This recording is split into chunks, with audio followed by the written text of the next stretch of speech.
Ben ritrovati dalla redazione. Doppia spaccata in pieno centro a Trieste, un uomo prende a sassate e calci le vetrine e in un caso riesce a rubare un paio di bottiglie di Aperol prima di essere fermato dai carabinieri.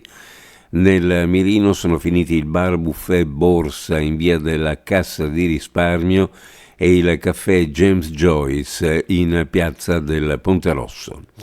Urla, minacce, pugni, calci e bottigliate in testa, tutto questo in mezzo ai passanti e ancora la zona rossa di Piazza Garibaldi a fare da sfondo all'ennesima lite violenta in strada avvenuta intorno alle 17 di ieri. I protagonisti sono due persone straniere, un tunisino e un cubano che da quanto risulta mesi fa si erano già presi a coltellate. Incendio nel pomeriggio di ieri all'interno del magazzino 2A in Porto Vecchio a Trieste.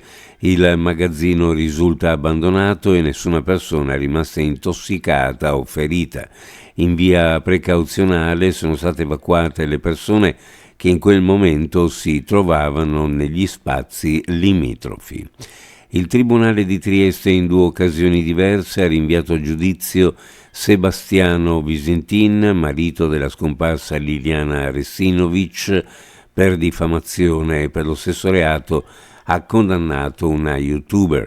In entrambi i casi la parte lesa sono i vicini di casa, la coppia Gabriella Micheli e Salvatore Nasti.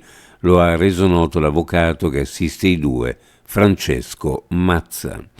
Se vengono confermate le voci che girano in merito all'intenzione di chi controlla Adriatronics di vendere gli edifici, si è pronti a presidiare ed occupare la fabbrica, e questo quanto comunicato tra i rappresentanti sindacali ai 350 dipendenti della ex Flex, ora Adriatronics, durante l'assemblea indetta da FIM-CISL, FIOM, CGL, WILM e UGL insieme alle RSU davanti ai cancelli dell'azienda per fare il punto sulla situazione e condividere con i lavoratori le preoccupazioni. Tra queste le voci che girano nelle ultime ore non confermate che Firecap Adriatronics abbia espresso la volontà di vendere gli immobili, azione molto lontana dagli impegni presi davanti al governo.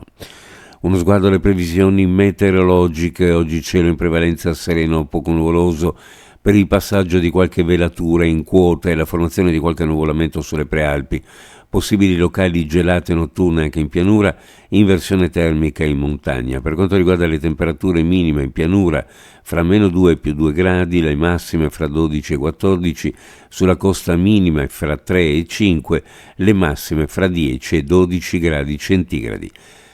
Previsioni a cura di ARPA e FVG Meteo, ed è tutto per il momento con l'informazione. Grazie per averci seguito. A più tardi.